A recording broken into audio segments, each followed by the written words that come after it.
बिहार चुनाव की तारीख का हालांकि अभी ऐलान नहीं हुआ है, लेकिन चुनाव से पहले ही बिहार चुनाव का एजेंडा तय हो गया।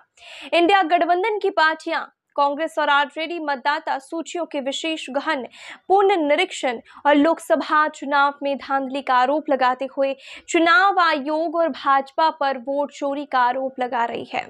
वहीं भाजपा ने एसआईआर के मुद्दे पर विपक्षी पार्टियों को घेरना भी शुरू कर दिया है और तो और घुसपैठियों का पक्ष लेने का आरोप लगाया है।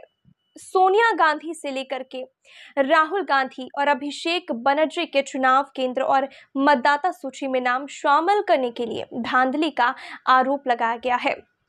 मुख्यमंत्री नरेंद्र मोदी से लेकर के केंद्रीय मंत्री अमित शाह घुसपैठिए को मुद्दे पर हमला बोल रहे हैं।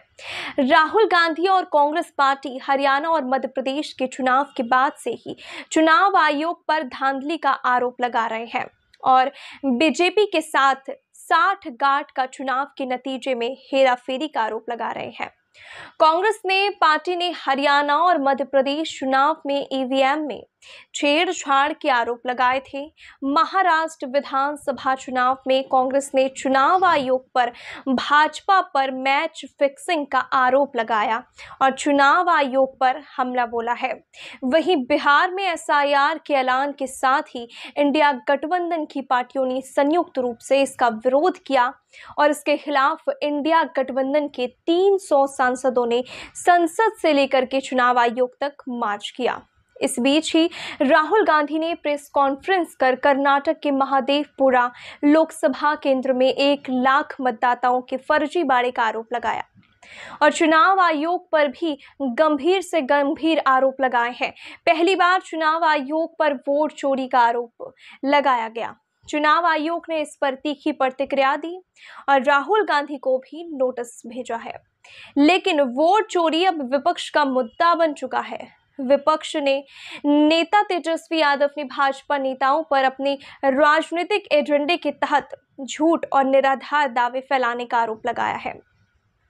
तेजस्वी यादव ने कहा, मैं चुनौती देता हूं कि एक नाम भी घुसपैठिया बताए जिसका एसआईआर में सामना आया हो या डिलीट हुआ हो। शुक्रवार को प्रधानमंत्री नरेंद्र मोदी ने भी स्वतंत्रता दिवस के अवसर पर लाल किला से अपने भाषण के दौरान घुसपैठिए का जिक्र किया। उन्होंने एक जन सांख्यिक मिशन की भी घोषणा की, जिसके बाद से उन्होंने यह भी कहा कि नागरिकों को किसी भी जनसांख्यिकीय परिवर्तन से बचाएगा। उन्होंने कहा कि वह देश को एक चिंता, एक चुनौती के प्रति सचेत करना चाहते हैं। एक सोची समझी साजिश के तहत देश की जनसांख्यिकी बदली जा रही है और एक नए संकट के बीच बोए जा रहे हैं। ये घुसपैठिए देश के युवाओं को आजीविका छीन रहे हैं।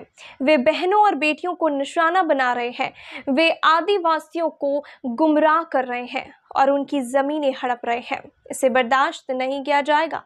दोनों पक्षों और मतदाता सूची में विसंगतियों के आरोप लगाए जाने के बाद से मतदाता सूची और मतदाता पहचान पत्रों की पवित्रता सवालों में घेरे में आ गई है, जिसका मतदाताओं के मन में व्यापक प्रभाव पड़ सकता है और मतदाता के दिन उनके विश्वास पर असर भी पड़ सकता है, क्योंकि वोट चोरी नया चलन बन सकता है।